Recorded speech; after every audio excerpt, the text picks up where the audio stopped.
একটা সময়তে 7টা বাঁধ একসঙ্গে যুক্ত ছিল। তা এখন তো কোনো বাঁধের কোনো অস্তিত্ব নেই।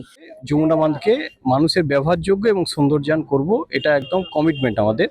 সংস্কারের অভাব, বহিরাগতদের তাণ্ডব। বাঁকুড়া বিষ্ণুপুরের ঐতিহ্যবাহী বাঁধগুলো আজ অস্তিত্ব বাঁচানোর লড়াইয়ে সামিল। বাঁকুড়া পর্যটনের অন্যতম আকর্ষণ এই বাঁধগুলো এখন বড়ই বেমানান। একসময় জল সংকট মেটাতে আর বহিঃশত্রুর হাত থেকে বিষ্ণুপুরকে বাঁচানোর জন্য ১৬৫৮ সালে মল্ল রাজাদের আমলে তৈরি হয় লাল বাঁধ, যমুনা বাঁধ, কালিন্দী বাঁধ, শ্যাম বাঁধ, কৃষ্ণ বাঁধ, পোকা বাঁধ ও গাটাত বাঁধ। এই মুহূর্তে আমি যেখানে রয়েছি কালিন্দী বাঁধ, একটু দেখানোর চেষ্টা করব কি অবস্থা। বিভিন্ন দিন সংস্কারের অভাবে পড়ে রয়েছে এই বাঁধগুলি, আজ যেন জঙ্গলে পরিণত হয়েছে বাঁধ। তার নাব্যতা হারিয়েছে, গভীরতা কমেছে, একের পর এক বাঁধ। ভোট এলেই ইস্যু হয় বাঁধের, কিন্তু এই সমস্যা কি আদৌ সমাধান হবে? শহরবাসীদের দাবি, দ্রুতই এই বাঁধ পরিকল্পিতভাবে সংস্কার প্রয়োজন। শহরের প্রাণভোমরা কিন্তু বিষ্ণুপুরের 7টি বাঁধ। এটা মল্লরাজারা নির্মাণ করেছিলেন দুটো কারণে। এক হচ্ছে বিষ্ণুপুরের যে জলকষ্ট, বাঁকুড়া জেলার বিষ্ণুপুরের জলকষ্ট, এই জলকষ্ট মেটানোর জন্য, এবং পাশাপাশি বিষ্ণুপুর এলাকার যে চাষিরা আছে তাদের চাষাবাদের সুবিধার জন্য পরিকল্পনা করে সংস্কার প্রয়োজন। একটা সময়তে 7টা বাঁধ একসঙ্গে যুক্ত ছিল, 7টা বাঁধের কানেকশন ছিল। সেই কানেকশনের যে নালা দিয়ে কানেকশন ছিল, যে ক্যানেল বা চ্যানেল দিয়ে কানেকশন ছিল, সেগুলি দখলকৃত হয়েছে, নষ্ট হয়ে গেছে। বিষ্ণুপুরকে সুরক্ষিত রাখতে রাজবাড়ি ঘিরে পরীক্ষা গড়েছিলেন মল্ল রাজারা। শত্রুপক্ষ আক্রমণ করলে শহরের 7টি বাঁধের জল ছেড়ে দেওয়া হতো সেই পরীক্ষায়।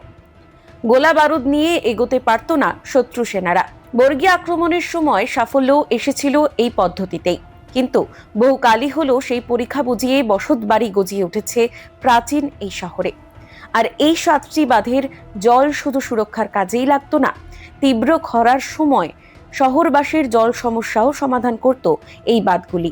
এই পরিস্থিতির জন্য প্রশাসনিক উদাসীনতাকেই দায়ী করে স্বরূপ বিষ্ণুপুরের বিজেপি প্রার্থী শুক্লা চট্টোপাধ্যায়। আমরা মা ঠাকুমাদের মুখে, দাদুদের, এদের মুখে শুনেছি যে তারা স্নান করতে যেতেন। তা এখন তো কোনো বাঁধের কোনো অস্তিত্ব নেই। তৃণমূলের রাজত্বে জায়গাকে মানে একদম করে দিয়েছে, মানে ভরাট করে ডুবিয়ে পড়ে ওগুলোতে বিক্রি করে দিচ্ছে ওরা। যদিও বাঁধগুলো দ্রুত সংস্কার করা হবে বলে আশ্বস্ত করেছেন বিষ্ণুপুরের তৃণমূল প্রার্থী তন্ময় ঘোষ। তার কথায় লাল বাঁধের সংস্কার ও সৌন্দর্যায়ন করা হয়েছে। দ্রুতই সরকারি উদ্যোগে যমুনা বাঁধ ও কৃষ্ণ বাঁধেরও কাজ শুরু হবে। লালবাঁধ অত্যন্ত ভালোভাবে সৌন্দর্যায়ন হয়েছে এবং মন্দির নগরী বিষ্ণুপুরের একটি প্রসিদ্ধ দর্শনীয় স্থান হিসেবে অলরেডি প্রকাশ পেয়েছে, এবং সেটা বিষ্ণুপুরবাসীও আজকে যারা বিকেল বেলায় সকালবেলায় বেড়াতে যায় তারা লালবাঁধে যাচ্ছে। এর বাইরে যমুনা বাঁধ আমাদের বিষ্ণুপুরের 6-7টি ওয়ার্ডের মানুষজন ব্যবহার করে। ব্যবহারের উপযোগী করে তোলার জন্য আমাদের 4.5 কোটি টাকার প্রকল্প জমা হয়েছে মানস ভূঁইয়া মন্ত্রী এগ্রি ইরিগেশন দপ্তরে এবং নগরায়ণ দপ্তরে।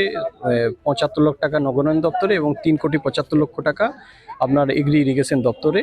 লালবাঁধের রূপে যমুনা বাঁধকে মানুষের ব্যবহারযোগ্য এবং সৌন্দর্যায়ন করব, এটা একদম কমিটমেন্ট আমাদের। ভোট আসে, ভোট যায়, আশ্বাসে ভরসা করেই বাঁধ সংস্কারের দিকে তাকিয়ে বিষ্ণুপুরবাসী। কতদিনে সংস্কার হয় সেটাই এখন দেখার।